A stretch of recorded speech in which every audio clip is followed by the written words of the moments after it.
I'm going to give a quick overview regarding Optima. I'm conscious that Optima is probably worthy of its own sort of meeting, really, in relation to how we grow it, and probably won't form a huge part of our board meeting. But I think just for the purposes of going through things, I'll take you through a quick run through of where we are so far. It's around 3 months ago that we actually started the process, and I mean, in simplistic terms, I think all in we've achieved quite a significant amount, starting with agreeing the overall concept of what it is that we were going to do and identifying what initial actions we needed to undertake to create a business from scratch. Starting point being getting the necessary approvals in place for the actual company, and agree the overall sort of structure of what we were going to deliver. We successfully managed to get our PAS 2030 Achilles and gas safe registration. We did have a few issues in so much as we had to unfortunately duplicate a little bit, whereby we were actually approved for both National Energy Services and Optima. This was to enable contracting to take place, and also to consider the fact that we would need our FCA approval for offering finance, and Optima's trading history wouldn't enable us to hold that finance. So we currently have both organisations fully accredited under all the badges. We then had to look at actually getting vehicles and engineers on board, people to actually physically carry out that work. So we now have our two engineers in Tom and Harry. We have fully equipped vehicles in place, full van stock, full tooling, and everything that any installer would need to carry out the work required, which is good. Obviously, we also had to ensure that we have found a way of getting jobs to us, so we've set up lead generation via our colleagues John Richards and Julie, and have been receiving leads from those guys. We've been visiting properties to carry out surveys successfully, and we've been installing jobs. We have now installed 13 boilers. The photographs of the boilers that you can see on screen are our installations, so they're just an example of the real work. And I think sometimes within the fabric of Excel spreadsheets and sitting around, talking around what it is that we're physically doing, it's useful to see what the end product actually looks like, because there's a fair old journey to go from receiving a lead to getting a technical survey, to agreeing the work requirement, to ordering the materials, to making sure that we can actually generate income from it that's profitable, and designating an installer to go and carry out the work and notifying it accordingly via both PAS 2030 and gas safe. And to have successfully done that 13 times in a 3 month period, I think it's good progress overall. So just to look quickly at what we've achieved so far, I think we've agreed the overall structure. As you'll see from the screen, there's a fair bit of stuff that we've now got together. There's a hell of a lot that we haven't, but we've got a basic workflow process that is enabling us to currently, deliver a successful installation. We've also built an infrastructure of people quite nicely. We have our installers.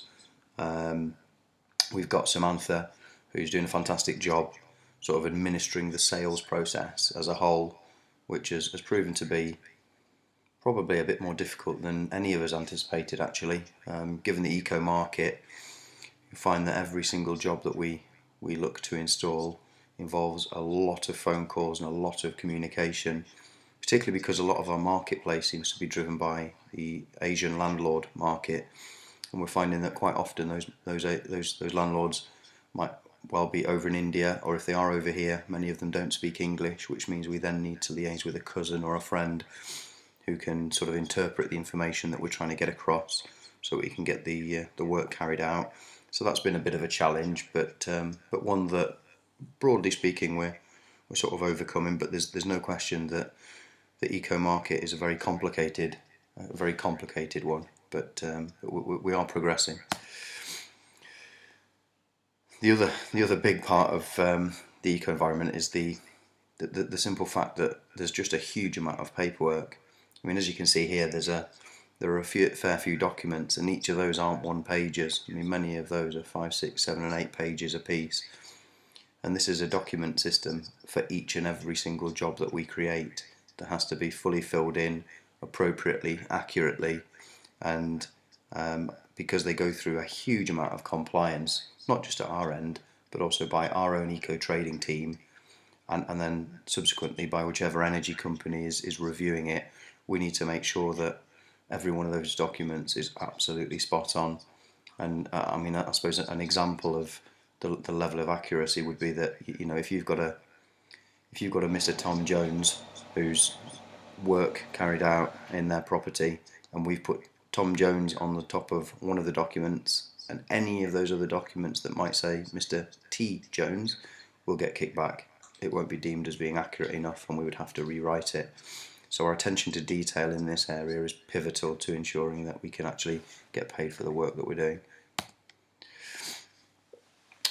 We've started using EcoServe for our workflow management. We've worked hard at understanding it better and utilising it, and there's no question that it's working quite well for us. I mean, the basic concept of the process is that our engineers carry an iPad, and all of the data that they capture is delivered within that iPad, whether that be filling out a form, capturing a signature, taking a photograph of an installation or a boiler even beforehand, or a completed installation of work activity.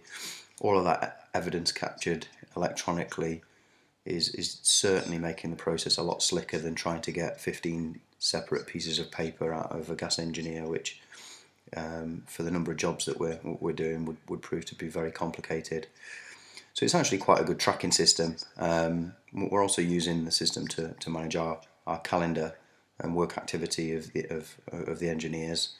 And you know, whilst it's probably a little over-engineered for the relatively small volumes we're doing at the moment, it just feels that we've got something that's really scalable. And you know, we could deliver multiple installations through a process like this, just by ensuring that every engineer that comes on board is adequately trained with the app, and then all that information that they're gathering is being submitted effectively.